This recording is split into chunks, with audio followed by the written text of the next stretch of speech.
निरपेक्ष न्याय वाक्य की परिभाषा दीजिए तथा इसकी रचना और अंग की विवेचना कीजिए।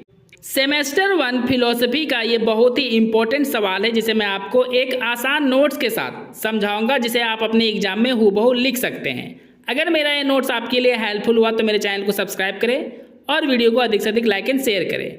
चलिए दोस्तों, आंसर को डिस्कस करते हैं। दो आधार वाक्यों के आधार पर जो निष्कर्ष निकाले जाते हैं उसे ही न्याय वाक्य कहते हैं। मतलब आसान शब्दों में समझा जाए दोस्तों, तो जब दो वाक्यों के द्वारा एक तीसरा निष्कर्ष निकलता है जो दोनों वाक्यों की सत्यता यानी वैधता को साबित करता है, उसे ही हम लोग न्याय वाक्य कहते हैं। एक न्याय वाक्य को वैध यानी सही तभी माना जा सकता है जब इसके निष्कर्ष आधार वाक्यों में ही निहित होता है। मतलब उसके आधार वाक्य जो होते हैं यानी जो उसके वाक्य होते हैं, उसी वाक्य के आधार पर उसके निष्कर्ष निकाले जाते हैं। निष्कर्ष निकालने के लिए कोई दूसरा यानी बाहर के वाक्य का उपयोग नहीं होता है। और जब ऐसा नहीं होता है तो इसके निष्कर्ष को अवैध माना जाता है। मतलब जब आधार वाक्यों से ही यानी दिए गए वाक्यों से ही निष्कर्ष ना निकालकर किसी दूसरे वाक्यों से निष्कर्ष निकाले जाते हैं तो ऐसे निष्कर्ष को सही नहीं यानी अवैध माना जाता है। दोस्तों, आशा करते हैं कि आपको समझ में आ रहा होगा। अब आपको पैराग्राफ चेंज कर लेना है।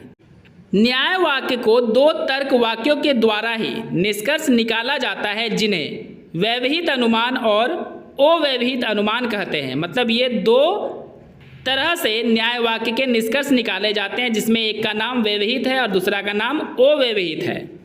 न्याय वाक्य में जब दो तर्क वाक्यों से निष्कर्ष निकाला जाता है तो उसे व्यवहित अनुमान कहते हैं, लेकिन जब दो तर्क वाक्यों से निष्कर्ष नहीं निकाला जाता है तो उसे अव्यवहित अनुमान कहते हैं।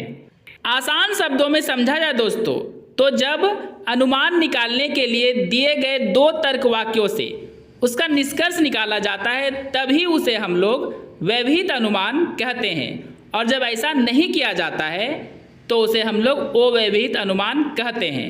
चलिए इसको उदाहरण से और भी अच्छे से समझते हैं। सभी मनुष्य मरणशील होते हैं। मोहन एक मनुष्य है इसलिए मोहन मरणशील है। दोस्तों, इस एग्जाम्पल में आप देख रहे हैं कि दो तर्क वाक्य दिए गए हैं। सभी मनुष्य मरणशील होते हैं, मोहन एक मनुष्य है, और इन दोनों तर्क वाक्यों की मदद से इसलिए मोहन मरणशील है निष्कर्ष निकाला गया है। और जैसा कि ऑलरेडी मैंने आपको बता दिया है कि न्याय वाक्य का जो निष्कर्ष निकाला जाता है उसमें हमेशा दो तर्क वाक्य होते ही हैं।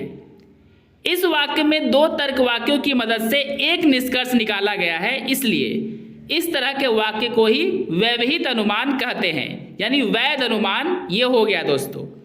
न्याय वाक्य में तीन तर्क वाक्य होते हैं जिसके दो आधार वाक्य होते हैं, और जो तीसरा होता है वह एक निष्कर्ष होता है। मतलब तीन तरह के वाक्य होते हैं, दो तर्क वाक्य हो गए और तीसरा जो तर्क वाक्य होता है वो दोनों तर्क वाक्यों का निष्कर्ष होता है।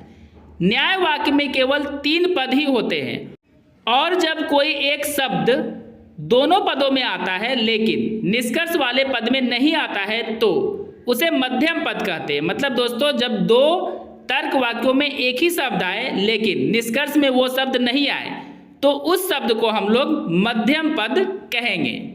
ठीक उसी प्रकार जब निष्कर्ष में कोई शब्द आता है जो निष्कर्ष को वैध साबित करता है यानी सही साबित करता है तो उसे अमुख्य पद कहते हैं।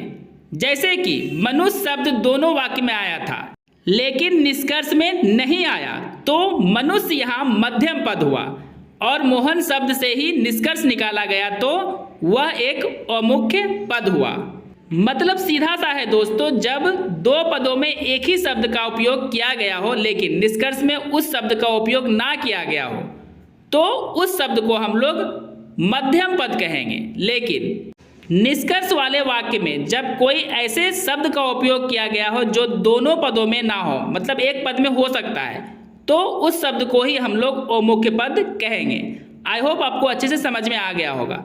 दोस्तों, मेरा ये नोट्स अगर आपके लिए हेल्पफुल हुआ है तो सब्सक्राइब करके जुड़ जाए मेरे चैनल के साथ, ताकि आपको समय समय पर इसी तरह का वीडियो मिल सके। और मेरे वीडियो को अधिक से अधिक लाइक एंड शेयर करें। अब आपको दोस्तों पैराग्राफ फिर से चेंज कर लेना है। संक्षेप में यह कहना गलत नहीं होगा कि न्याय वाक्य के निष्कर्ष हमेशा दो आधार वाक्यों से ही निकाले जाते हैं और इसे वैध भी तभी माना जाता है जब इसके निष्कर्ष को दिए गए आधार वाक्यों के द्वारा ही निकाले जाते हैं, मतलब कोई दूसरा आधार वाक्य का प्रयोग नहीं किया जाए, तभी इसे वैध माना जाएगा।